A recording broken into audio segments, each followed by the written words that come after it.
Hey, everybody. Hey. Hi there, Happy everyone. So Friday. I told everybody, I've been telling everybody for the last, Yeah. I had telling 3 weeks. everybody for the last, what, 3 3 weeks, months, so- 4 months? Yeah. I'm changing the more. set. I'm changing the set. I'm changing the set. Well, I changed the set. Ta-da. It's awesome. It's not much different. Pretty cool though. I like it. Well, we're in the Snippy. we're in the other new main studio. So, because everything here is a set. Period. Right. Just the way it is. That includes me. Welcome. Oh well, hey, we have a guest tonight. How about that? I'm trying to stall because we're switching over. Are you make sure you're on the live machine too, there, buddy? Not the Twitch live. That's funny. Anyway, so yes, we have a guest tonight, Mr. Anthony, and he's here to talk about. Now we've been talking about this. He must be still switching no. because we're still on the wide shot. Yay! Hi, everybody. Rob's going to let me know when he's back there. We have actually semi-redesigned the set. Our neighbors thought we were crazy because we literally had this place torn apart. I mean, it was torn apart. Ceiling tiles were down. We had to run new cabling, run new electrical cabling. And the landlord's like, hey, what are you doing, dude? And I'm like, well, we're just rearranging things. We're redecorating. So We're there doing we stuff, go. it's We're fine. steampunking it. We're Leave it having alone. fun. It's fine. It'll be Because great. you're probably on the Twitch machine. Hello. Ta-da. Anyway, leave it on my shot. So, yeah, that happens. So anyway, we are we've got a new show. We have a guest tonight, it's Anthony from Aethertopia. Spot on. Yeah, I said it right. You got it right that The time. old guy said it right. And we've been talking about this now for 2 or 3 weeks. And we've been posting stuff about it the whole 9 yards. So with no further ado, I'm going to introduce Anthony and let Anthony tell us all about Aethertopia as soon as Rob switches that camera over there to him. There he goes. And there we have it. And that's your camera right over there. I didn't even point that out to you earlier. Hi, My bad. camera. I get to take it home with me? That would Yes, be pretty good. Sure. Thank you. Absolutely. No problem. Or not. Aethertopia is an event that celebrates the genius of steampunk makers. When you look at cosplayers, you see people who try to make things that look just like what they've seen in the movies, in the comics, wherever it is.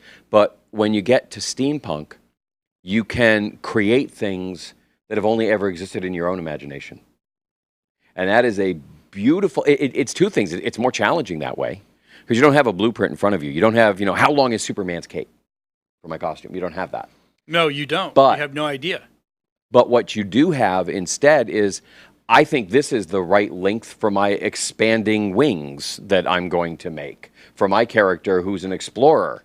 And he's going to be traveling, through the darkest, jungles of Africa, seeking Livingston before Stanley finds him, and that kind of thing. And so you end up writing these stories in your head, and you create these characters.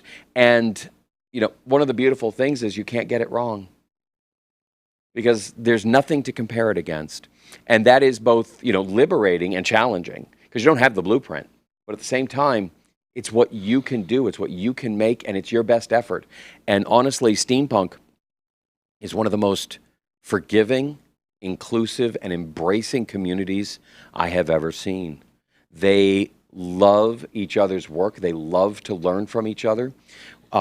Aethertopia is a big event we have out at the State Fairgrounds, inside the entertainment hall where it's air conditioned. Yes, we're not crazy. Yay. Well, we're crazy, we're not stupid. And but what we do is we come in and for one weekend we build a steampunk city inside this gigantic. Yeah, you were telling me about this, and when you told me about, I'm like, oh, this is gonna be so cool. Yeah, It's gonna be so cool. it is fun, and and again the whole event is a story in and of itself, Right. Because the Aethertopia is actually a ship. It is a ship that travels through time and space and is escaping or has escaped an empire that had existed in a parallel time stream that went off the tracks in 1872 and kept going off the tracks, Right. and developed all this wild and crazy technology, and fashions changed, and everything changed from what we knew, but it still had that very firm basis in real history. And the Aethertopia was I didn't realize it when we were creating the story, but the Aethertopia is basically the Death Star for the Empire. Oh, that's okay. Okay. Right. Only the rebels get a hold of it. That's awesome. And what would happen if the rebels I'm had good the with Death that. Star? Think about that for a minute. And that is what we have. And we've got a cargo bay that is 50,000 square feet, which was originally designed for military equipment and attack robots and all these kinds of things. And it's all cleared out, and it's now a refugee camp. Except these refugees are all the makers. They're the creators. They're the scientists. They're the artists. They're all the people from the Empire that were the objectors, who said, no, we won't give you our technology. Tesla is in, okay, he's on the ship. Right. Because he would no longer build his stuff for the Empire. He wouldn't give them that kind of power. Right. And so it's this kind of story that we can bring to something like this. And steampunk, we were talking before the lights came on or before they went down. What do they do here? Same. I don't know. They're the same. It doesn't It's all really same. matter so much for just phraseology. About how, what is steampunk? And it's like in the horse world. If you ask 10 people, what the solution is to a horse problem, you get 12 answers. And it's kind of the same thing with steampunk. But I have my own working definition that I have.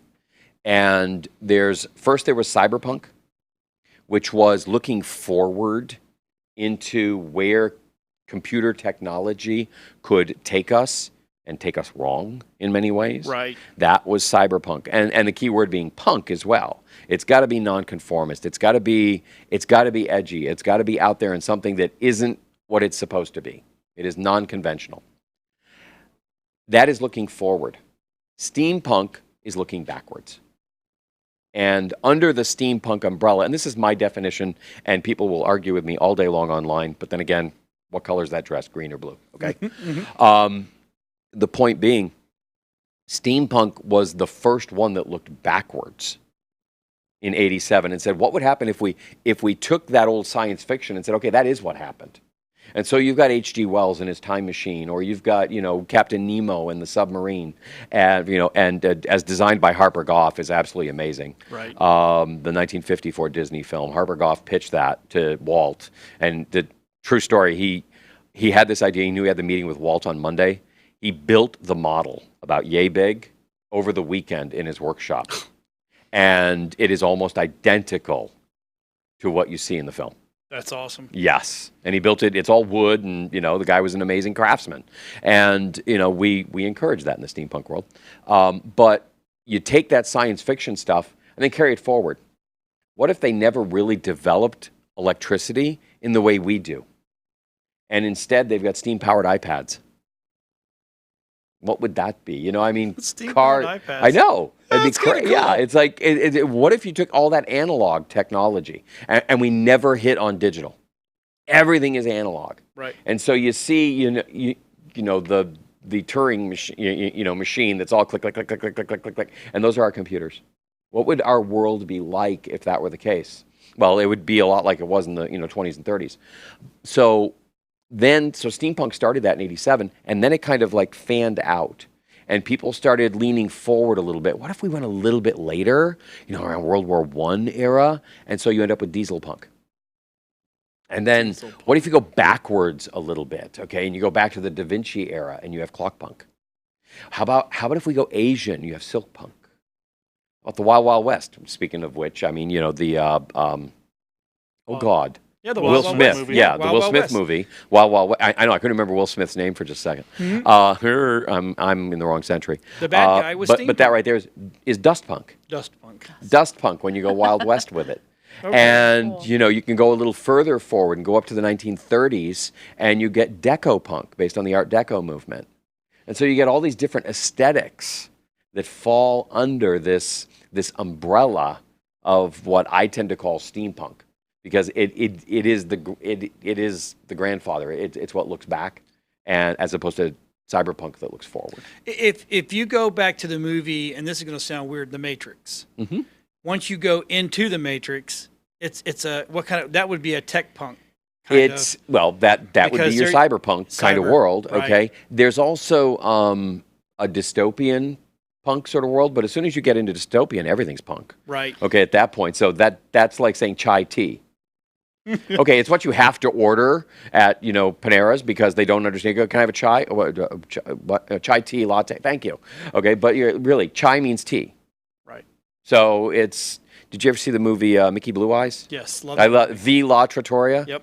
Okay, it's like wait, that means the. Okay, it's like chai tea. But it's the same thing here. Whenever you look at anything that is going to be dystopian, you end up with this punkish atmosphere to it because people there is no more convention. That's the whole point behind. Well, other than you look at something like 1984, where everything is 100% the same convention. Right. And so in that case, just having a different thought makes you a punk. Right.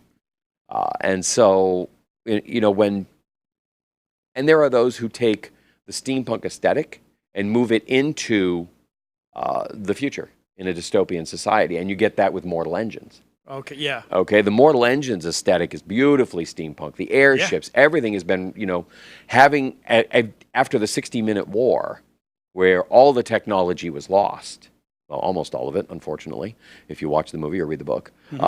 Certain pieces were found. But there is this whole different imagining of what science would be. And science is often based on science fiction. Right. We just saw where the guy from Mythbusters built that Iron Man suit. Yes. And he laser printed it with the titanium and then had the rocket thrusters. And you look at that and it's like this is science fiction leading science along the way. My own brother, who's older than I am, which there aren't very many people who fit that description anymore. But stop it. He was working for Boeing and NASA back in the mid-'80s. Okay. And he designed the MIS system for the space station. And he designed it to be voice interactive. He designed it that way because of HAL 9000. He was inspired by that, saw that, and built it into his design for the space station computer system. Here's a funky fact. Do you Go know what ahead. HAL stands for? No. Okay, so my TD guy, Rob, is one of these guys that he'll find everything. It's one off of IBM. You're right. it is. HIBA or A, BL. That's awesome. IBM. When he told me, I'm like going, that is cool as hell. I couldn't believe he said that. That's pretty neat. Anyway, so awesome. now, okay, let's talk about. I mean, I know we don't give it all away, but when you were, if it's okay, I'm going to tell you, when you walk into the event, you're literally walking into the cargo hold, right? Yep. And there's normally when you walk into a con or a home show or all the lights are just blaring. Yeah. That's not going to be at this, Nope. right? No. We have, again, it's a city, and we're going for a London twilight kind of feel.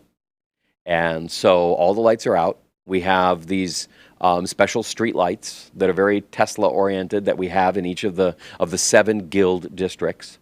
Because just like humans, okay, everybody breaks up into their tribes. And so you have all the hatters, the people who make hats, they're over there. And you have all the explorers, and they're over in that district. And you have the inventors in that district. And you have the seamsters over in that district. And you've got the storytellers over in their own guild district. And so you've got these 7 guild districts throughout the city. Yep. And that are all around the town square.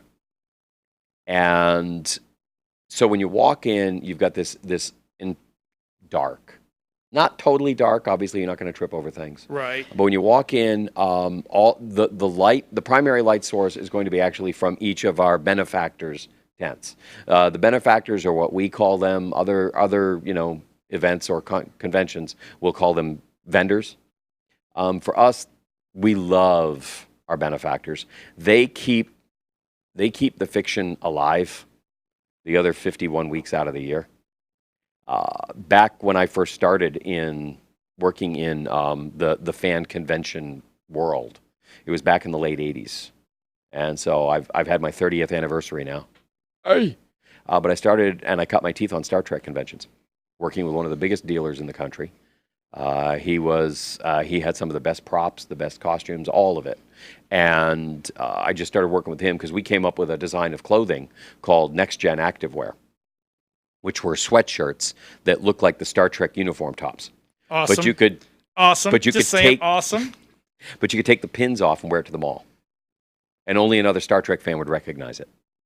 And that was the whole thing. We really wanted to go for subtle, and they became a radical hit because, as it turns out, not every single person who wants to wear a Starfleet uniform is built like Patrick Stewart or Jonathan Frakes. Right, yeah. And so the sweatshirts, though, were perfect for couch potatoes.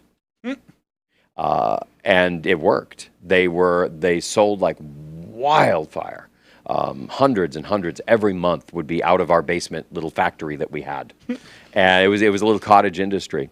But then I would travel the country working the shows with the organizer. And it was really different back then because two things. Gene Roddenberry was in charge.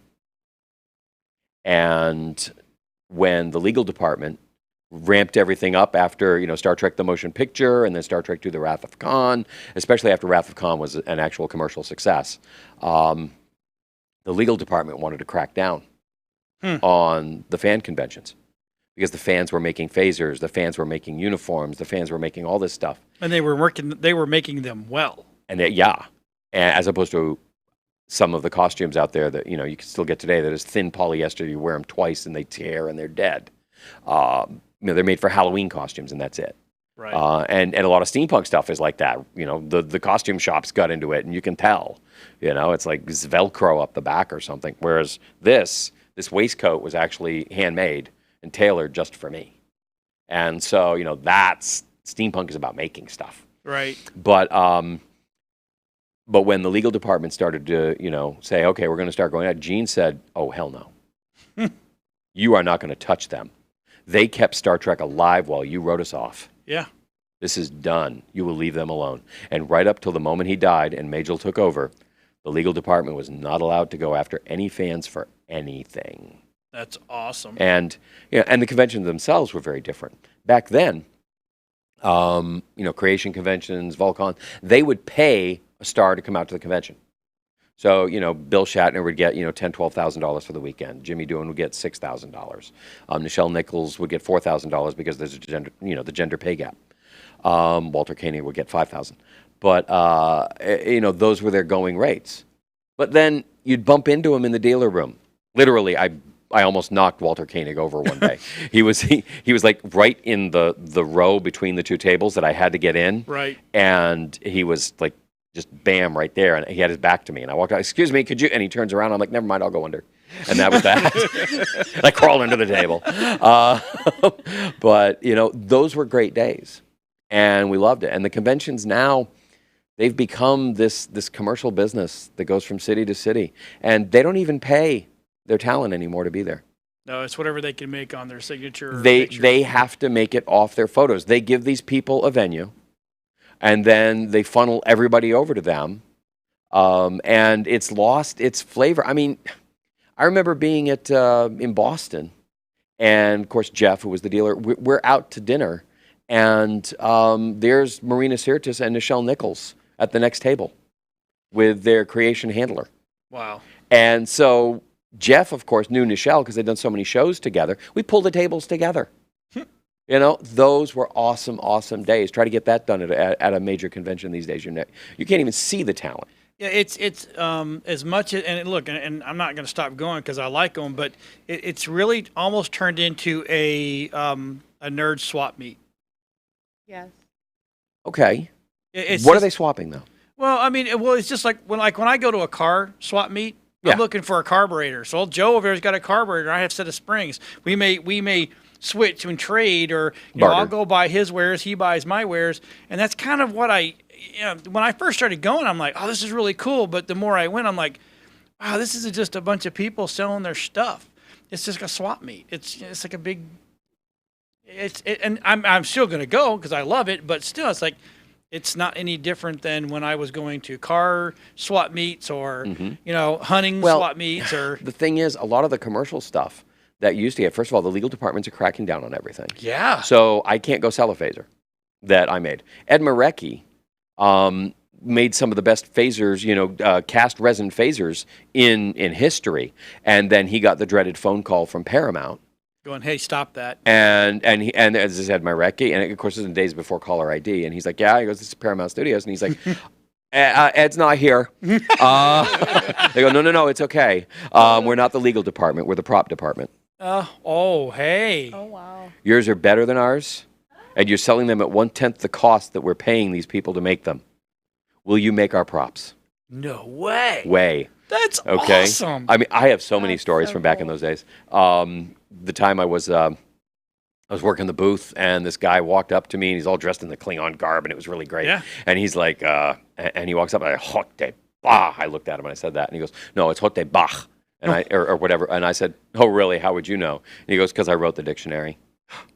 And it was the guy who wrote the Klingon dictionary, and I'm trying to lecture him on how to speak Klingon. I love those days. Wow. Where it's like, that's no, absolutely you're right. amazing. You know what? I'm going to go crawl under the table again. I'll stop talking now. Thanks. So what else can you teach me? Funny story on that one. He had specifically written the language so that it wouldn't have any passive verbs, because Klingons are all about action. So he wrote it so that it would not have the word to be. To be running, to be walking. Right. I am walking. No, it's I walk. I am running. No, I run. And then along comes Star Trek 7 with the translation, to be or not to be. And he's like, I got to make up words. Crap, these words don't exist in the Klingon language. It became Dach Ba Dach Be.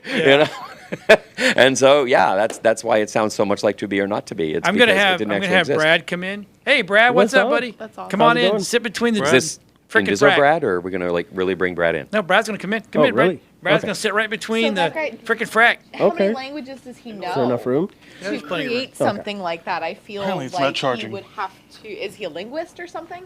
I think so. If not, he's at least a really big fan of Tolkien. And so he learned everything from J.R. Tolkien. That's awesome. So, yeah, and again, that was back probably around 1990 when I met him. But these are the kinds of things that when I created Aethertopia, Hi, Brad. I wanted this kind of experience. So one of the things we have there is the Great Maker Exhibition. And our exhibitors are makers from all over the area and some from out of the area that have made some of the most amazing steampunk creations you can imagine. From a replica of the H.G. Wells time machine that you have from the movie. Right. Not the modern movie, the 1960 version. But it's all built from found items. So the big dish in the back that spins is actually a cut down satellite dish. There's this hub thing on the back with the lights in it and all this stuff. Those are laundry baskets. Laundry Okay, baskets. That's awesome. The three lights along the top with the three colors. They're Yes. spice bottles. But you can't tell. The really cool thing is he's actually built it on a mobility scooter.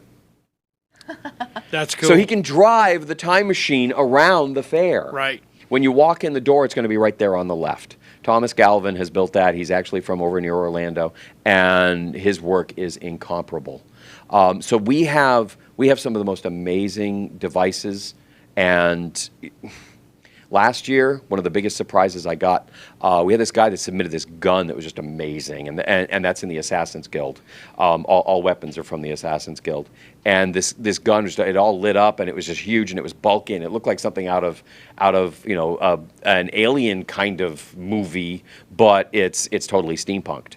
And then I'm looking at it, and he's got this incredible hat that's got, like the plasma lights on it and everything else. I'm like, this is amazing stuff. And he introduces himself. And I'm like, okay, and his name's Jim, and Jim and I are talking. And I'd seen his name when he put his submission in. Of course, we accepted his submissions. They're amazing. And it's funny, then we got to talking for a little bit, and he said, yeah, I did this. And I turned around, and I went, oh, my God, it's you. I didn't even recognize him. Okay, but I spun around. Now I'm taking selfies with him Yeah. because this was Jim Smetkowski, the guy who built Nightmare and Backlash on BattleBots. That's amazing. And so this year I've arranged it so that Nightmare is going to be at Aethertopia That's awesome. in the Assassin's Guild. And if you don't know what Nightmare is, Nightmare was back in the day when BattleBots, everybody was still fishing for what design would be best. Right. And you had wild variations. Now they're all just kind of low with flippers or wheels. You know, they're all fairly standard in their design. But back then, he brought out this thing that was, it's 7 feet long and 4 feet high, and the front half of it is just a giant circular saw blade That's amazing. that spins. I mean, it's a 4-foot high saw blade that spins upward. So anything he can get on just flips it as far as it can go. And I hope he never has to reverse that thing because it would just grind anything right into oblivion. But having him show up, this is a maker. Right. This is somebody that is a genius at making stuff.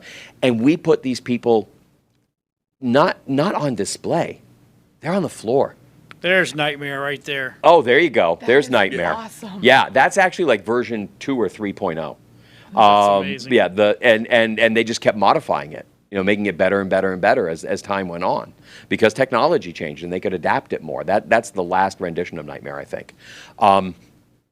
But the fact is, we put all these makers on the floor, and when you walk in and you buy your ticket, or hopefully you buy your ticket in advance because it costs less, you get 7 tokens. We have these laser-etched wooden tokens, which last year a lot of people kept. They really liked them, rather than doing what they were supposed to do with them.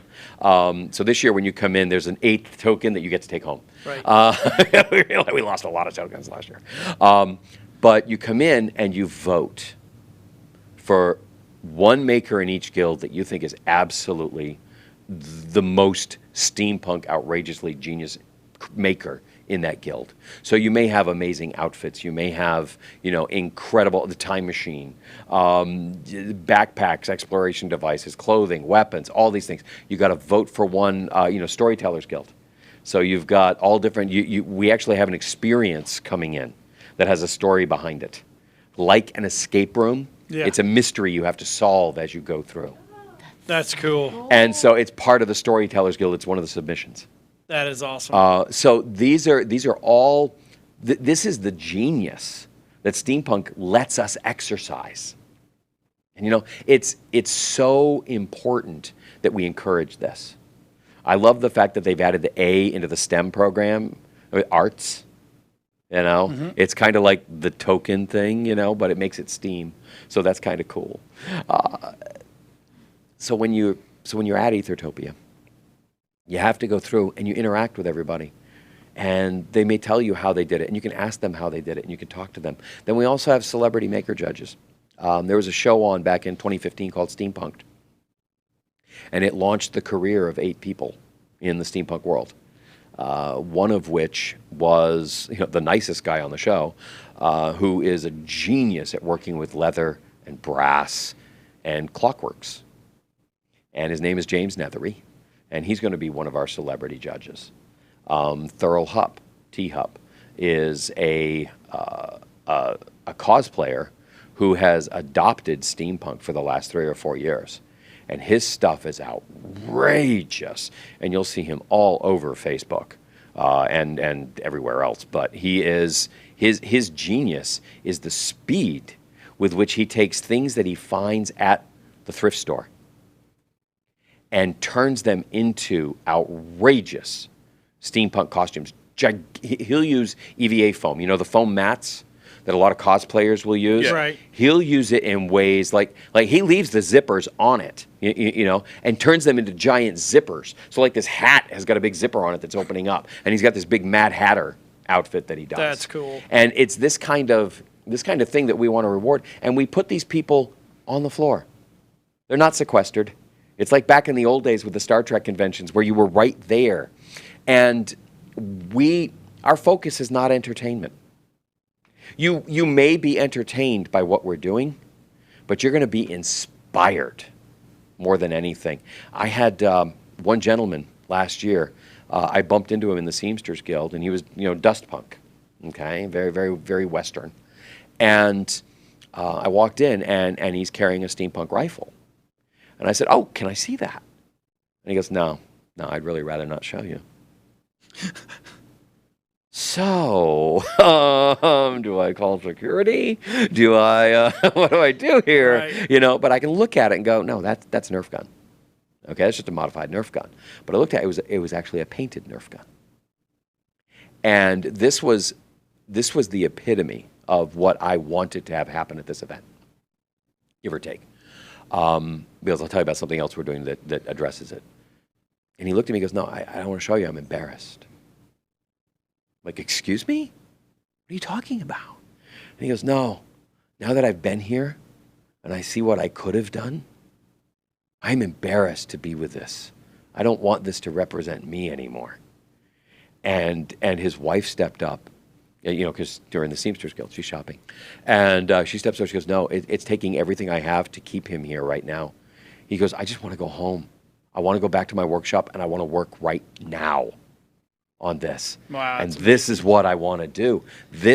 I want to build these things. I want to make these modifications. I now realize I can strip out the barrel and add in a candlestick, you know, to make this brass thing that makes it look more like a ray gun instead of just a squirt gun, and, you know, very Buck Rogers kind of looks. And so he was the epitome of what we wanted. But what we did was this year we said, okay, you know what we need? We need a makerspace at the show. Yep. And so what we've done is we've opened the Clockyard. And the Clockyard is full of parts. And you pay a fee, you go in, and you can bring your own gun. We strongly suggest you bring whatever it is you want to work with. Bring your base unit. If you've got a piece of an air conditioner that you want to make into something, bring it. We're going to have a master maker in there, you know, one of our own master makers in there all weekend to help you, to guide you, to say, no, try this, bend this, let's do this. Here, let me cut this for you, okay? And we're going to have all different kinds of tools in there. We're going to have all the foam craft tools so that you can do your, you know, because some of this stuff can be made straight out of foam. I've got we also have something called teapot racing. Right. I'm looking over there. I don't know if you can get a picture of that. Oh yeah, he's got that. But that's Tank Pot. Tank Pot is actually built on an RC tank base, and we have an obstacle course for teapot racing. It has to have some kind of teapot theme to it. It has to have a teapot on it somewhere. Right. Doesn't matter how small it is. You can get a little toy teapot, or I decided to make an entire one. That's actually a styrofoam ball, because weight is important. That's one of those styrofoam, you know, the green or white styrofoam balls you get at, you know, Joann Fabrics or Michael's or whatever. And then I just completely punked it out and turned it into Tank Pot. And Tank Pot is unbeaten in his category. There are like 10 different categories you can win. It really is more about the fun. There's only one award for doing the fastest, you know, course run. Everything else is like, you know, craziest, best bribes to the judges. You know, I mean, and yes, you do bribe the judges. I got most dastardly racer. Okay, it was the award that Tank Pot has now been, you know, unchallenged in. The battery died, and so I had to carry him through the whole thing. You're allowed to touch him 3 times, so I actually like carried him through the whole race. And so it's like, hey, I followed the rules. Nobody said you had to how long you could touch him. So you know, so it's that kind of fun when you're playing with it. We have a game called Patton Cthulhu that we created just for Aethertopia. And it is a cross between the French lawn bowling, pétanque, but you do it with, you know, the 3 pétanque silver balls, okay, that you have. They're very heavy steel balls, and you throw them, and what you're supposed to do is make a triangle around, instead of a pin, we actually have these little statues of Cthulhu that we throw out, and you have to capture Cthulhu within the 3. And the person who makes the smallest triangle wins that round. And so that's a game we actually create. It's the official sport of Aethertopia. That's awesome. So we have these kinds of, we have a steeplechase, which is a horse race done on hobby horses. I'm trying that for the first time. They are adult-sized hobby horses. We're not even letting kids play yet because we don't know how safe it's going to be. I think it could be worse with the judges. Oh my. But we're working on it. So we have, the hobby horse races.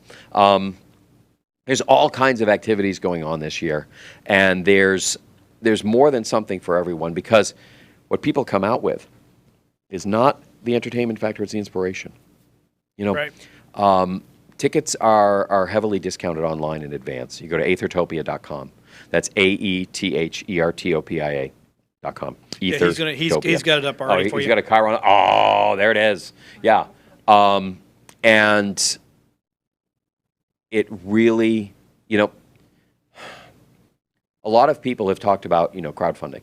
Right. And why don't we crowdfund this? It's because when you're an event, you don't have to crowdfund. A lot of people don't realize it, but you've got listeners from all around the world, or listeners, watchers, viewers, whatever you call them. People who are mentally participating with what we're doing right now. They're able to support events like this. Right. Anywhere in the world, even if they can't go. Just go on and find the cheapest ticket option. Guess what? You just crowdsourced them. Yep. Okay, you can go on our site and you can find the Sunday ticket, and go ahead, plug in the student discount code, $20. You don't have to go to support all these makers and what they're doing. So we have a studio audience question. Ooh, okay. So you keep on saying, we do this, and we're doing this, and we're doing this, and we design this, and who's we? I will. So she wants to know, because you say we a lot. You don't have to mansplain, I got it. Okay, yeah, but the people at home can't hear her. Oh, so okay, we're you don't have a saying, microphone. So the audience said, the audience question was, you say we a lot. Mm-hmm. We did this, we built this. Yeah. Who is we? Okay, two things. I am the creative director for the show. I envisioned Aethertopia 2.5 years ago as an interactive, immersive event. And I also write and produce the Omega Contingent, which is a steampunk adventure that's out on iTunes. It's an audio drama. You can listen to it. It's like 30-minute bites. Season 1's up. Season 2's coming out. Season 3 will be available in book form before it comes out in the audio form. So I write these stories. And that's where all of these, some of these characters and everything came to be, was from that. But the only thing I can take credit for is the concept. Even the designs, you look at the arches, that's John Root. John is an AutoCAD guy and a designer, and he worked for some big building company and so on and so forth. And he's the one designing these things so that they stand up. When they don't stand up, it's because I tweaked them. And then I say, okay, John, you were right. It won't work that way. Anthony fixed them. Yeah, but I call John the engineer. Okay, he's the engineer on the project. We have makers. The hobby horses, they came out. I had nothing to do with that. When I first saw them, I went nuts. They are gorgeous. They are pieces of art in and of themselves, these hobby horses. And, they're each one handmade and hand-sewn. And we've got a dozen of them in the show. That's awesome. So then you have, the Tampa Bay Steampunk Society is an amazing organization. It's got a core group of individuals that kill themselves to support steampunk. They do so much in the Bay Area. SteampunkTampa.com is their webpage, or you can go and look up Tampa Bay Steampunk Society, on Facebook, and you'll find it. It's a closed group. You have to, ask to be a member. There's about 1,900 members now of the Tampa Bay Steampunk Society. About half of them are actually in the Tri-County area. Hillsborough, Pinellas, Pasco. That's the one that I got to join. Yes, it is. Yay! That's the one I approved your membership on. Yes. Beep. Steampunk. Well, not yet. I'm sorry you I'm approved trying. them. Hey, hey, no gallery. But so every weekend for the last 8-10 weekends, we have had people coming up to our place and building. And so this is a giant we. It really, really is. And it may have been my vision, and it may be, my company's butt that's on the line every minute of the day, because, there was the Tampa Bay Steampunk Society is not a business. It's not a legal entity. It's a Facebook group. And so they can't stroke a check. They can't sign a contract. I have had to use my business to do all that for them. And I have a marketing agency. Yep. And I have put the marketing agency behind this whole thing in order to get this done so that we could actually buy stuff and build stuff. That's kind of important. It helps. It's bit. kind of hard to have an event at the state fairgrounds when nobody can sign for it. Yeah, exactly. So that's what we do, and it is a group effort to pull this thing off. And this is our second year, and last year we had about 500 people come through for a first year event. That's supposed to be a major success. To me, I look at events like a MegaCon or something, and I see 100,000 people in that room. 150,000 people attending, if those are real numbers. And I think they are. At least at that level, because I know Dragon Con hit 300,000 this year, and they did that with aerial footage, Right. showing how many people were there. So it's definitely likely and definitely possible. And I'm like, hey, can we keep some of this local? Can we do this locally? Can we have our own event that we control and we influence that promotes our own artists and makers and all these people right here locally, so that it is kind of like a swap meet in that way. I don't think this would be. But not like that. No, it is I'm really good at making guns, and you're really good at making holsters. Yep. Let's team up and sell our stuff to everybody that's really good at making waistcoats. Right. And then everybody out there, because there are hundreds and hundreds of fans out there who want to be able to do this stuff, and you want to have the whole outfit. But I can tell you, if I created my whole outfit, I'd be in trouble. I'd be in a lot of trouble. Fortunately, I have an amazing seamster I work with, and she's just brilliant with the sewing machine, and her forte is doing historically inspired work. That's cool. And that's what's really cool. This waistcoat is not from any set pattern. This is, I want a mandarin collar, I need the lapels like this, and I got this stupidly long torso. Okay, so it needs to be like 3 or 4 inches longer than any other waistcoat I can get on the market. Right. And so, because we have places like Aethertopia, we have places where people can connect with these people who make stuff. They don't just buy it on Wish. And I've already looked, and I'm like, oh, I'm probably going to go as the most boring steampunk guy there, because we have a booth there.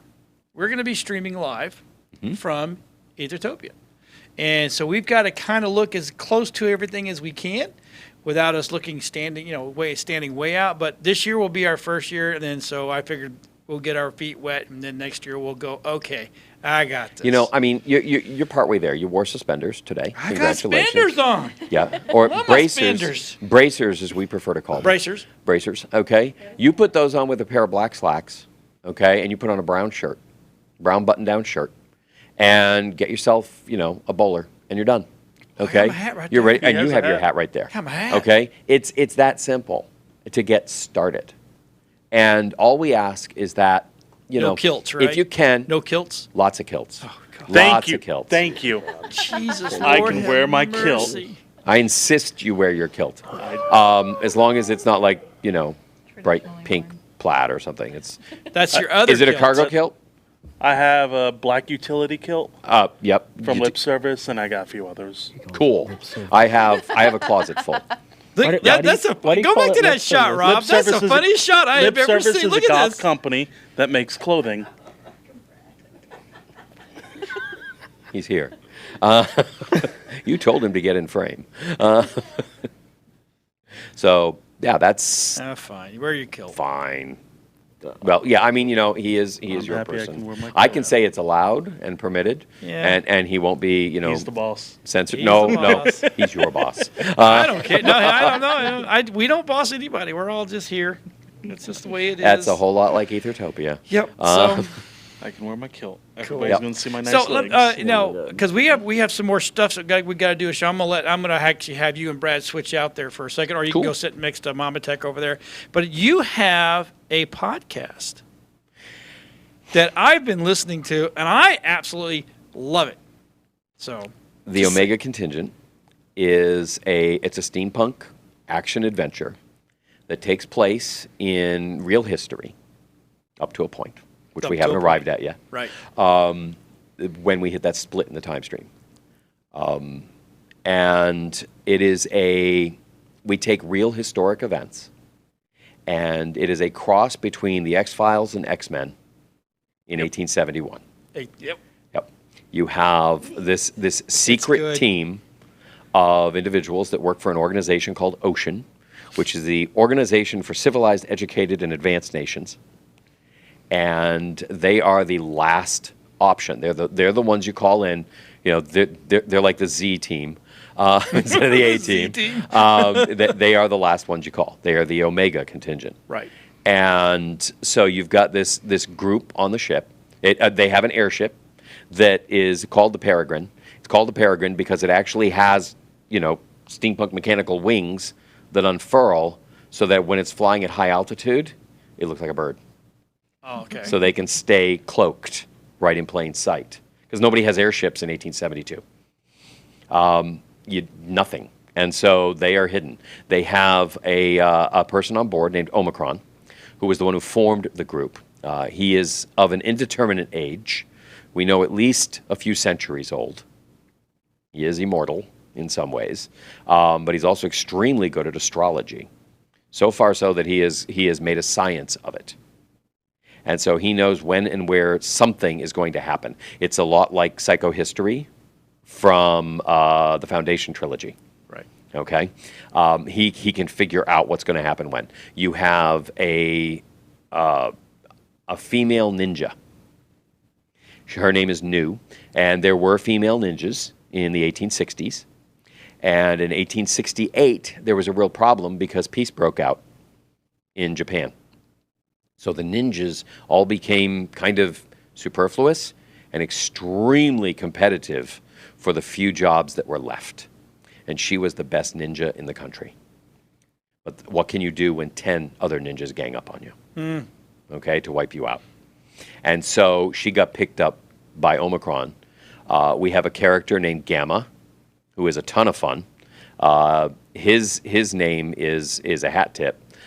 Which will become clear when you understand he's 7 feet tall, weighs 595 pounds, and is just a gigantic, muscular, funny Russian guy. And he's young; he's like in his early 20s, but he's got a great sense of humor, and he can pick up a cannon. Okay, he can carry a person under each arm and not break stride. I mean, he's massive and super strong. He also has super hearing. His backstory is told in episode 3, I think. Okay, the origin of super species. And so you find out where Gamma came from and how he was built by our nemesis, that's a movie quote, are the proto-Nazis. Eugenicists. Right. And they are trying to improve the human race, and he was one of their experiments. Okay. And so you have this whole big thing going on there, and then we have one of my favorite characters who really gets to be a bigger and bigger character as we go along, and that is our Nikola Tesla type character, the one who built the Peregrine airship, the one who discovered and harnessed the power of antimatter, which is like an antimatter, except it works on a gravitational level. It repels all matter. And it's geometrically powerful. The closer you get to it, the stronger the repelling force. It is reverse gravity in a single tiny particle.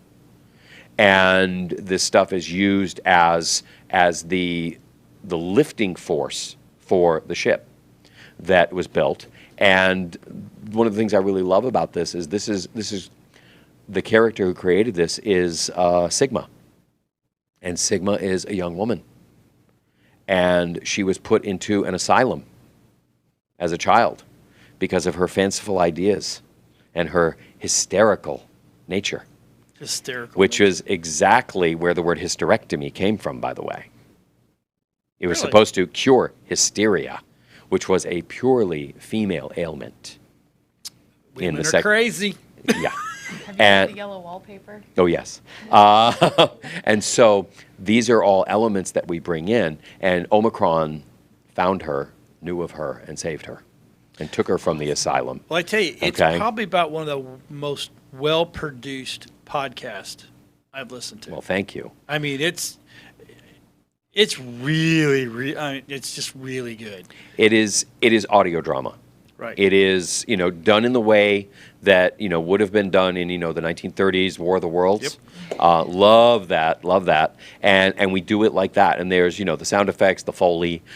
There's all the different voices. Little tidbit, the actor who plays Gamma, his voice is modulated because he's got to talk down like this, And he's the only voice actor we have who's played 2 different characters in absolutely every episode he's ever been in.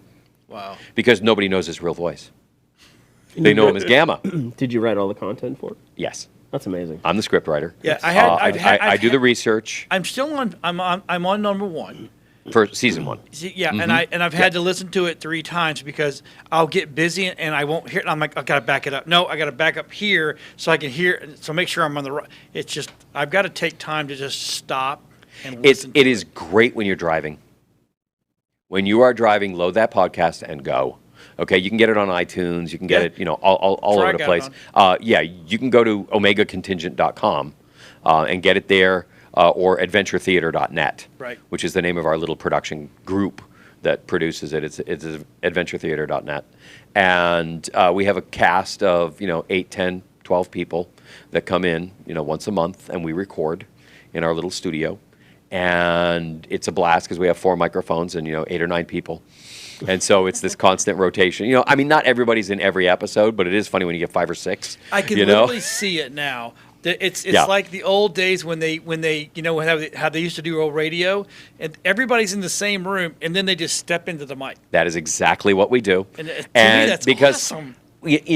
so many people do it all individually. And if you've listened to the way they do voiceover work now, it's like, okay, give it to me angry, then give it to me sad, then give it to me happy, Right. then give it to me, and I'll use one of those. And so there's no playing off each other. Right. And that is one of the issues with the microphone on this. It's going boing, boing, boing, boing, boing. So it's a little distracting. But ours don't do that. But there is this dynamic that we develop. And we've had to do some weird things because when we record Gamma, nobody can talk over him. Because we have to drop his voice out. Right. And drop the bass and drop the pitch and play all the games with it in the sound studio, but nobody can talk over Gamma. But then when we put it back together, we put the voices over Gamma, so that it's seamless. That's awesome. We love playing with the sound effects. We love creating them when we can with Foley. Our budget on that is kind of high because we end up buying a lot of sound effects because you just can't go out and get giant clockwork equipment grinding. Yeah, but you can buy it on Pond 5. I couldn't even tell you where to begin to look for that one. I got it. No, no, ever, no. That's a personal thing. See, that's not the individual maker thing. Okay, so yeah, but we get a lot of our sound effects and music from Pond 5. Oh, okay. And yes, Pond 5's great. 'Cause Yeah, they I are can great. search for all kinds of wacky have stuff. everything. And it's like okay, I have a door. I grab my Tascam. I record the door opening and closing. There, I have a door. Yep. I have a door. I can do that. We may be able to do some running on wood, but the fact is when we put it all together, and it's funny. It started as a bet. Kind of like Scientology. Right. No, you can't do that. Yeah, I can. I Give me can't another believe he beer. went I there, do but he anything. did. like Pass me a Guinness and listen to this episode. We started off as a bet, and by episode 4, we no longer even have a narrator. Really? Yeah, we were able to drop out the narrator completely and do everything on dialogue in media res, in the action. That's awesome. And especially when you get to the later episodes, when you get battles between airships, and you're carrying it off with dialogue and sound effects. And I have been so proud of the guy that does my linear editing. His name's Nathan Hemnes. and he does an amazing job of the linear editing. I used to do the editing with somebody else to add in the sound effects and the timing and the volumes and all that stuff. And it got to the point where it's like, why are we both doing this? Because I'm just sitting here telling you what to do every second. So I now do that myself. It's a blast to produce. And season 2, really, we got our sea legs under us for season 2. Because like I said, season 1 started as a bet. And so the first couple episodes, we think they're weak because we know where we end up. Yeah, but they're not. And so, for us, though, we're like, yeah, we got to fix that. We got to fix that. We stopped using one audio program because it was, we took stuff out. It's like, oh, okay, move this sound effect over here. And then it would duplicate the sound effect. And so we ended up with things happening. And so it's like, okay, we'll just remove that sound effect. It's still there. We couldn't. So we had to move everything from that, which was an audio editing software program that couldn't handle more than 4 audio tracks.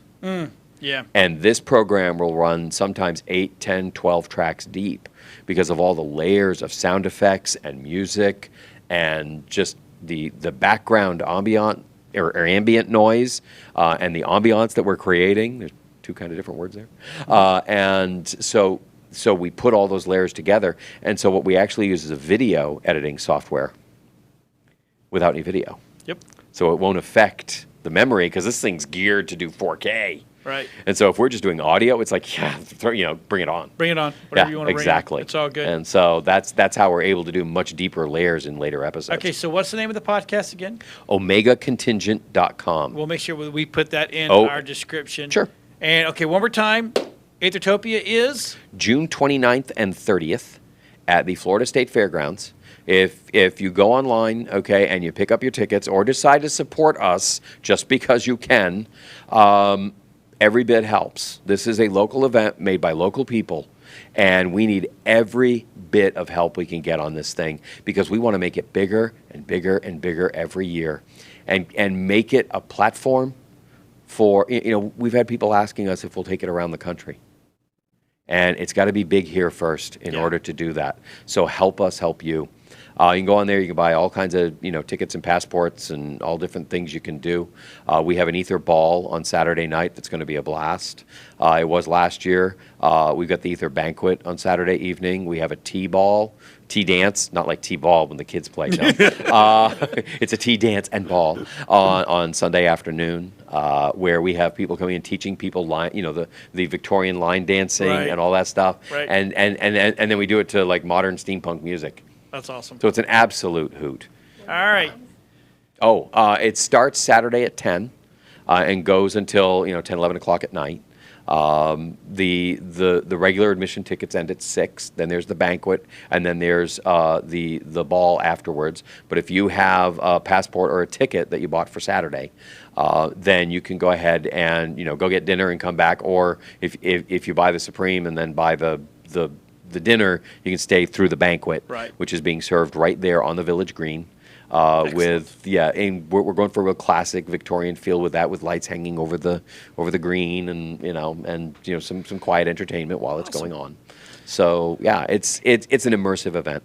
All right, Anthony, Sounds like thank you fun. for coming by and talking to us. This And is freaking going to be so cool. I was cannot really wait. worried I would have enough content, but letting me go off on Star Trek really helped. It really did.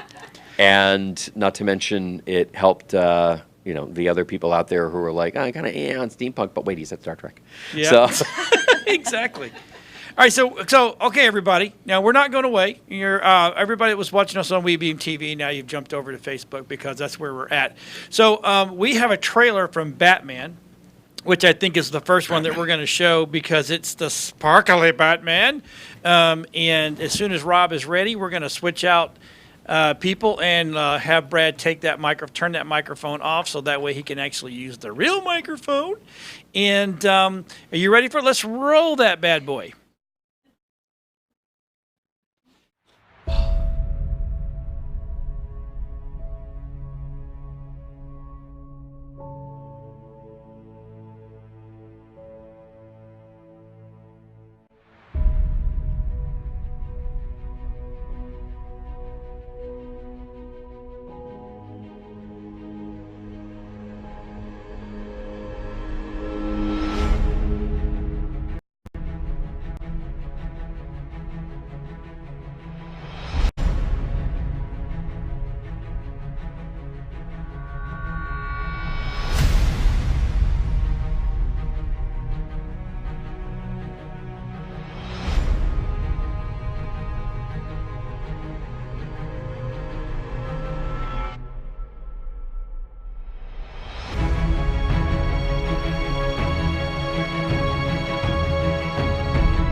will be present to preserve the peace.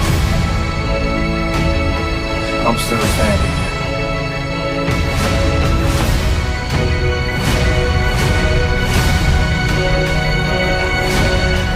I admire that in a man with a mask.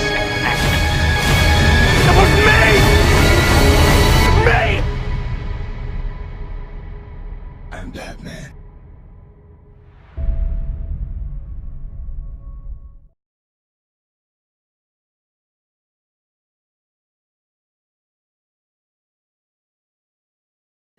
Yeah. So that was fan made. So Yeah. I still don't want him. He's not Batman. They He said that doesn't about have the Ben look for Affleck it. and look like that. He doesn't have the But he this doesn't- isn't going for the typical Batman. This is more the detective side of him. I don't care about that side of him. Well, I at least care he about looks the side that he confused beats all the people up time, and so wins He'll be a good detective. and I think sucks it'll up be to good. Superman. Yeah. Superman. I'll give it a shot. Nobody He'll likes be the Superman. sparkliest Batman ever. Just because he was a- Shimmers. He won't sparkle. He'll shimmer. That's it. So I don't know. I just have a hard I'm not time impressed. with. Look, I think he's a good actor in some things, but not Batman. We'll see. You like him, don't you? You have a crush on him. It's The man gonna be crush. better than that Justice League movie. Because he turns into a furry. Oh my god! Wow. She's got So the you're hits. so Wow. you're actually She's so got the you're more hits. of the you're I'm okay. leaving. I'm done. Thank you, Bree. You finally did it. It's awesome. Took a year to do it. She So did it. Brad, Right? What's up? let's get off Batman because that's just a bad topic. You Bad have some game Superman. footage for us. Yeah, Tell us about this. Okay, so recently Bloodstained came out on Tuesday, which is by far an amazing Iga game. So Iga was the guy who created Castlevania Symphony of the Night, and everybody's been wanting a sequel to that. Well, this I can definitely say is a sequel. It's one that everybody's been waiting for. Now, like the gameplay that I have, it's not very long. I spliced it up a bit, but I didn't get very far into the game. I did complete the first boss.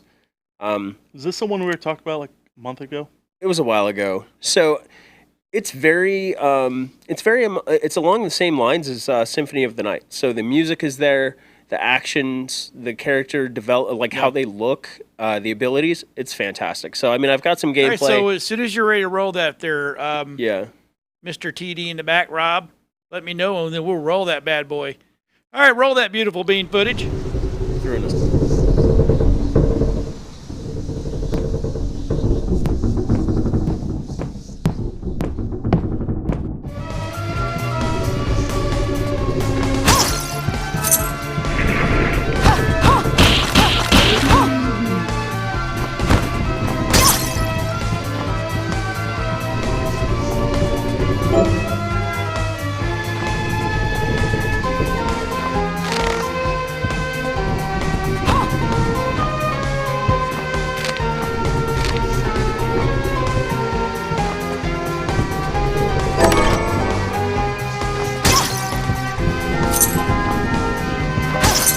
This device responds to magic. Maybe I just need to hold my hand up to it.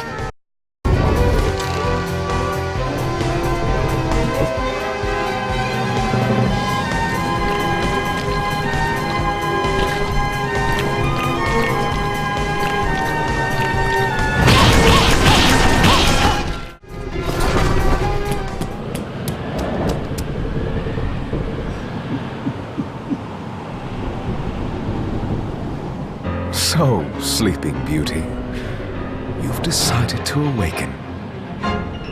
Come, Gregory, we're leaving.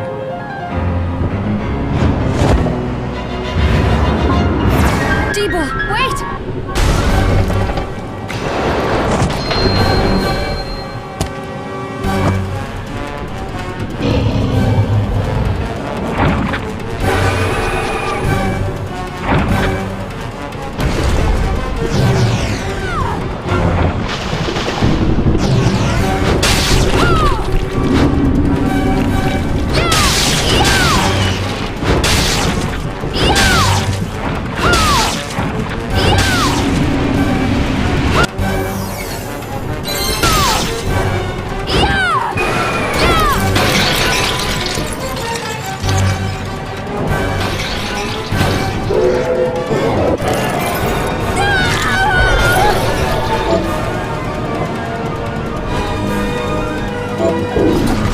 saw it. Just a flicker. That was the Jeeble I know.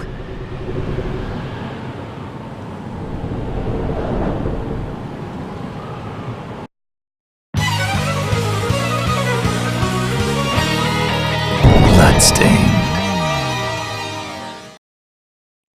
Buddy, good edit. Right? Short and sweet. Nice SpongeBob. No, the you title did a in great there. job. Oh, thank you. It's a I'm fun impressed. game. It's so addictive, and I was like, I don't have a whole lot of time because our internet was terrible and the download didn't happen. But So tell us how you captured this footage. okay, so I use NVIDIA. They have it's Alt F9. You just tap that and tap that. Tap it. Yeah, you just tap it on your keyboard, right? And it captures gameplay as you're playing. So you have to have an NVIDIA card using that GeForce Experience thing that you said was absolute garbage. Well, we That's can't run on our system right. because it messes with software. Too much resources. So I use that, and then it just basically saves it as a MP4. MP4. I go back through and So, Mike, do you have an NVIDIA card in your laptop? I've been playing my PC, PlayStation games lately. That wasn't so an answer to the game is so But yes, good. I do, but I'm not did playing that- anything on the wait, PC that right didn't now. What? I'm So playing the game is so PlayStation good, I games. bought it on both. You did? Just to record Wow. gameplay. To Okay. record gameplay for the show Yeah. because I'm still going to go through it. Yeah. And then I'll submit the footage of the bosses to you, so that way we can throw it up, even if it's on the channel occasionally. Okay. But I've got it on PlayStation because I want to play it on the big screen, Right. obviously, Right. and I want to support the guy. So Can't you just hook your computer or whatever up to the big screen? my Isn't it computer is extremely 2019? heavy. I don't know if I've ever shown you a picture of my computer. It's okay. So it's this massive all glass tower. It's so pretty. It is pretty. So anyways, I can't move that thing. Well, what about with that giant ass coax cable that you just got left? So that's a coax cable that goes to the wall, and then you have to, I know. yeah. Anyways, Hey, we can make that work. I don't want to make that work. The living room is the wife's. I get the office. Oh, I got That's how it works. So I see- unless I it fits see the what's decor, it happening ain't now. going in. it. Mommy said you couldn't bring the machine in there. I get No, it. I don't want to bring it out there because like the kids and stuff. But anyway, so the game's fantastic. I want to support this guy Iga. He's like the grandfather of all of the Iga. Castlevania games. But I have a feeling he's going to make another one. How much was the game? $39. Not bad. So he sells it to you with all DLC included. There's 13 free DLC included with it, by the way. And if you backed the game, you got a computer copy and a physical copy of your choice. Nice. So, which leads me into this next game. It's called Blasphemous. You're going to go to hell for this, so you know that, right? So like the game is it's like Castlevania but meets Tentacle Dante's porn, Inferno. Blasphemy. I know, right? Isn't it bad? You're just God. leaning me your way. See, it's not my fault, Pastor. I'm just saying. I don't think he watches this. I but know it's he okay. doesn't watch. So anyways, it's still in Kickstarter. Right? I wish I would have jumped on Kickstarter for Bloodstained because Right. there were so many, like $60 and you got like a ton of collector's item stuff. So this new game, Blasphemous, it's still in Kickstarter. And the tiers are actually pretty affordable. I mean, $60 will get you either What's a that? giant poster, a t-shirt. We got it queued up and ready to go. You want to watch it? Oh yeah, definitely. Then we'll talk about it. Let's see this some one's more crazy. of Brad's This one's editing. even I love crazier. this. I didn't edit. Product not yet rated.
We're back. The That looks gameplay really on that, cool. Yeah. man, there's a boss that you fight and you kill, and I was telling Bree about this. Like, there's a boss that you kill, and to imbue his power into you, you fill your helmet. You take your helmet off, you fill it with blood, and put it over your head, and you basically gorge yourself in it. Yeah. So I think the premise behind this is that you're tame compared to this. I think the premise behind this is that you're either like some person in the hierarchy of like a religious sect, and you're trying to redeem yourself in a sense, or you're either going away from it. It's pretty like... Yeah, it doesn't look like there's much redeeming going no, on there. No, actually, it looks like you're Like, going at all. I don't farther think away there's from any it. Yeah, redeeming no, going on there. But I'm just saying. I don't You're know. going the wrong way if you're redeeming. It's in Kickstarter still, so I mean, if you want to back the game, you just go into Blasphemous Kickstarter and you can back it. I think it starts at like $10. Send that link over to Rob. All right. And we'll put it in. We'll put it. Yeah, in the chat. definitely. That looks It's super cool. pretty cool. I mean, if you're into that kind of stuff, if you're into horror films or even like kind of like scary religious stuff, like if you think there's conspiracy behind it, or if you enjoy Dante's Inferno, like I did, I mean, it was pretty cool. It was good. I mean, it might be for you, but Looks Crazy. pretty cool. Yep. All right, there, Miss Bree. All Bree's right. coming with some So, big guns tonight. I do. Well, because this is my last night until after I get married. I know. Unless I am I'm able gonna to cry. come in. Yeah, unless I'm able to come in between shows and vacation and everything. So, 4 months. So, I have some idioms that are common. Yeah, right in- there's Mike. Oh, you said idioms, not idiot. I'm sorry. that I want to see how many of you can figure out if you can get close to the actual origin of some of these. Okay, so I have one before you go. Okay. Sweating like a hooker in church. I know where that came from. Yeah. Yeah, I was sweating like a hooker in church. So But anyway, was that off let's- of a Princess Frog? no. Princess Frog. So I've heard that since I was 5. So run of the mill. Any idea what run of the mill? Like, because Run- it means ordinary, generic, like everybody else. Where do you think that came from? A paper mill. It came back from the days when they used to use horses to go in the circle to mill the corn, the grain. He's closer with paper mill. It came from the Ah. textile mills because when everything came out of the textile mills after the run, everything was the same. Nothing was embellished yet. Nothing had Run of the mill. anything added to Brad's- it. That's It what I all was the thinking. same. I mean, I don't know. Brad's So that's smart. run of the mill. I overthought that one. Right? What about read the riot act? This one's fun. I like this one. This one was cool. Trump So conspiracy. I'm going to read you the riot act. Yes, I'm going to read you the riot act. I probably have lived this, but I don't know. It is actually there was a British law that went into effect in either 1714 or 1715. I had so much fun researching these. I learned so many cool stories. And it was an actual British law to prevent riots. If there were 12 or more people, that it gave British Parliament. law enforcement the authority to call any group of 12 or more people a threat to the peace. And they would get read the riot act, but it would have to be actually read by somebody, by an official, and they had an hour to leave or they would get arrested. And the 1819 Peterloo massacre happened when a cavalry unit attacked a bunch of people who wouldn't leave, a bunch of protesters. Wow. So they were basically saying, no, we don't want you to protest. Like, stop doing that. Everything's fine. It's great. It's all right. So what about hands down? If you're winning something, hands down, where do you think that came from? Poker. Hands down. No. Yeah, I want it hands down. So that would be something like I don't know. Horse racing. Because if you're so far out ahead, you can relax your grip on the reins let your hands your down. hands down. Oh my god, that's awesome. Right? That is so this cool. was really cool. Like, I love language. And shit. It's so cool. I can tell. I love learning. Right? No, Learning I love is language. fundamental. It's so fun. Push the envelope. This one's fun. Where is push the envelope from? Push the envelope. I wanna Mailers. say, yeah, Has post nothing office. to do with actual paper. So this comes from the modern era of the airplane. The flight envelope is a term for for aeronautics, meaning the boundary or limit of performance of a flight object, described in terms of mathematical curves based on things like speed, thrust, and atmosphere. So if you're pushing the envelope, you're testing the limits of this aeronautical That's device. awesome. See, my wife says that to me all the time. And I don't think she knows what it means. Stop pushing the envelope. Or it could be she's implying you're pushing it at its max capacity and you're about to explode. So Gonna I mean, that could be It's it. about to backfire. Brad, you're gonna die. That could be it. She could be telling you that's like in my house. Yeah, keep talking. You know what that means, don't you? Shut the F up. Push the Exactly. envelope. You're going to push that envelope. Keep pushing. What that envelope. about can't hold a candle? You can't hold a candle to this person. Nuns. No. Um, It means that you're not even good enough to hold the light to help the professional do their work. It came from the era of that where the assistants would hold the light to let people now I do see things. more jokes you're going to crack with that Oh, one. I'm gonna have so much fun with these. I'm gonna have to go back and watch this and write all these Right? down, Michael. These I'm not are even really worthy enough to cool. hold a It's candle awesome. for I you. wrote them all down. I wasn't There gonna were say that, but dozens since and you dozens did, and dozens. I picked my favorite ones. Turn a blind eye. This one's really cool. So, turn a blind eye. What do you think that's from? turn a blind eye means to look away. Medical? No. Is it from operations?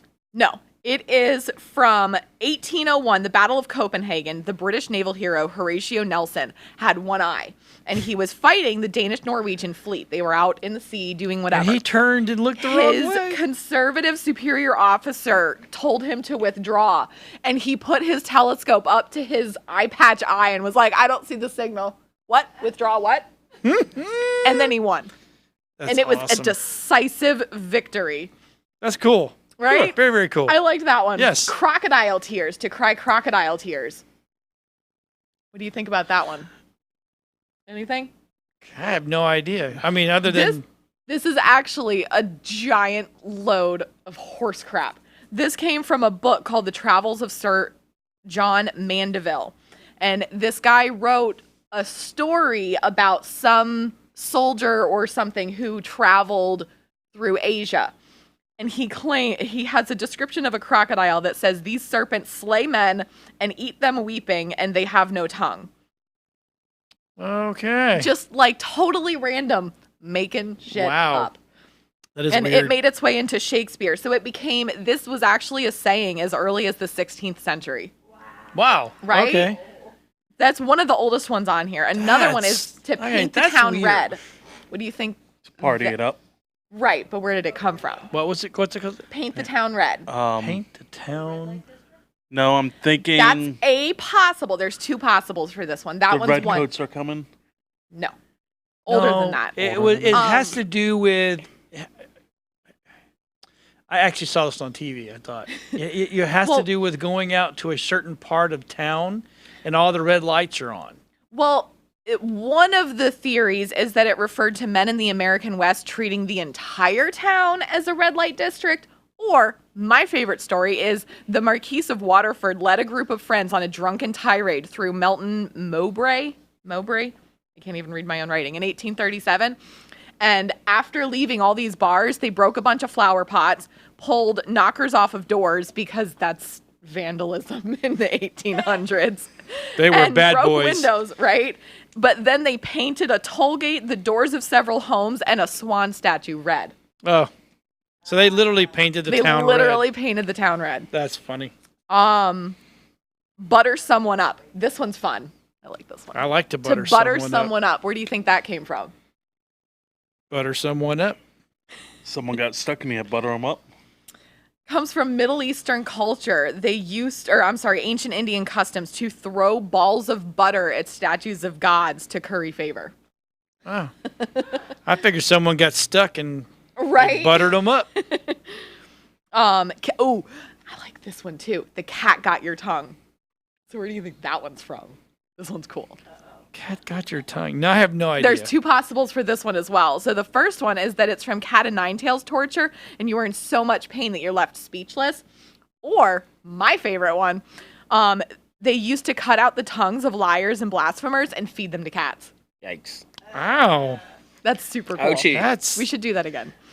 We should do that again. We would have no politicians left anywhere. No. Start from So what do you do for We're a living? lawyers. We're We're lawyers. We're teachers. No, Caught not teachers. red-handed Teachers are good. for the most part. As long as, well, yeah, because they don't know they're lying. They're just teaching what's in the books that we've been That's told. right. So, caught red-handed. This one's kind of interesting, too. They're all interesting. red-handed. I don't know what. The explosive facts of the day. Older than that. I have no to idea. Get convicted or accused of stealing somebody's livestock, of butchering somebody's livestock, you had to literally we're still okay. have the blood on your hands. And literally get caught red-handed. Got it. If you were carrying around butchered meat, because people do that, but your hands weren't bloody, you wouldn't get arrested. Don't throw the baby out with the bathwater. This is grody. This is super grody. Do you know where that came from? It was during birth, right? No. Oh, okay. I'm afraid. So Go ahead. this one, in the 1500s, people only bathed once a year. And when they did, everybody in the house used the same water. But you started with the man of the house, and then all the males in the house, and then all the females, and then the babies. So you had, the water was so cloudy that mothers had to be careful that they didn't throw their the baby out with the when they bath dumped water. the water. Wow. Like, why is your baby under the water in the first place that Right? you lose it? Just saying. That's gross. Yeah, it's super Wow. gross. Hello there, Roberto. Give the cold shoulder. Give the coach. Give the cold shoulder. T-Pain. No. Did you just say T-Pain? Did you say T-Bane or T-bagging? T-Pain. T-Pain? Oh, This don't know what that actually is. was a polite gesture in medieval England. When it was time to leave a party, the hosts would give guests a cold piece of meat from beef, mutton, or pork and be like, all right, bye. Get See you out. later. Parting Here you gift. go. We should bring that But it was a tradition back. polite- Take some meat. Right? Get out of my house. Hi, Yeah. thanks for coming, but here's some bologna. Leave. Yeah, here, go, bye. Ooh, the whole 9 yards. Oh, he uses that all the time. Adam Sandler. Not quite. Burt Reynolds, the original. No. It comes from World War II because pilots received 9 yards of chain ammo. And so if they emptied it all on one target, The they whole gave them 9 the yard. whole 9 yards. More than you can shake a stick at. This one's fun too. They're all fun. No, I have no idea. It's when farmers used to, before they had sheepdogs, they would shake a staff to Oh. direct the sheep where to go. Yep. So if it was more than you could shake a stick at, it was more than would follow your shaky stick. I can't imagine sheep following a shaking stick anyways. Feel that about my kids. Shake a stick. They still don't listen. Not at I'm like, them. Not to beat them. You have to get follow you. Pleased as punch. You might know this one. You're British, right? No, he's not. I don't know He's it. American. He was It just came born from, here. well, I don't know. That still Punch and Judy was more French. But it came from the Punch and Judy puppet shows because Punch was the character that was happy when he killed people, so you're pleased as Punch. Yep. Like 17th century. Okay, area. one more. One more. Your favorite one. Damn, I don't know. Oh, say Raining that Cats and Dogs. Oh, no, I'm sorry. Cold enough to freeze the balls off a brass monkey. Oh. Both No, of we had them. to do both. I know. All right, so cold enough to freeze the balls off a brass monkey has to do with sailing ships that they would carry stacked cannonballs in sets of 30. They would have 16 on the bottom row, and then they would stack them smaller. They had them on iron plates called a monkey that had little indentations, 16 indentations Held for all the of them to balls. sit on. But they're in the sea or they're out in the water, so it would freeze and everything would rust together and you wouldn't be able to get them apart. So they started making them out of brass, not realizing that brass freezes faster and shrinks faster than iron. So when the brass monkey would freeze, the iron balls would fall off. Fall off. I love that. And then Raining Cats and Dogs is from 1500s England because they had thatch roofs that had straw piled really high and no wood underneath. And it was a good place for animals to go to stay warm and hide from the cold, foggy, crappy They would British fall right weather. through. And then when it would rain really, really hard, all the animals would slip out and they would be dead in the gutters. So it was Raining Cats and Cats Dogs. and dogs. Oh my God. There are so many other cool ones. Gossip came from politicians that would send their assistants to taverns to listen to what people were saying. They would say, "Go sip some ale." That's where gossip That's comes awesome. from. All right. Well, So- that all being said, we've had a really good night. I tell you what, everybody needs to go out to Aethertopia. Yeah, that sounds looks like awesome. And that is going to be fun. Come by and see us, dress up, have fun. I know now that I don't have to worry about so much. It's just how the booth's going to look. That's all I have to worry about. And Miss Bree, we're going to miss you. Yes, I will try to come back when I can or do Yes. some pre-recording. Yes. And that way we can at least have segments from you. Yeah. And so everybody, I hope you like the new set. It's a work in progress. We're not done yet. I think we're going to slowly go away from all the LED stuff because it just looks funky to me. But anyway, we will see everybody next Friday night. Have a See you guys. good weekend, everybody.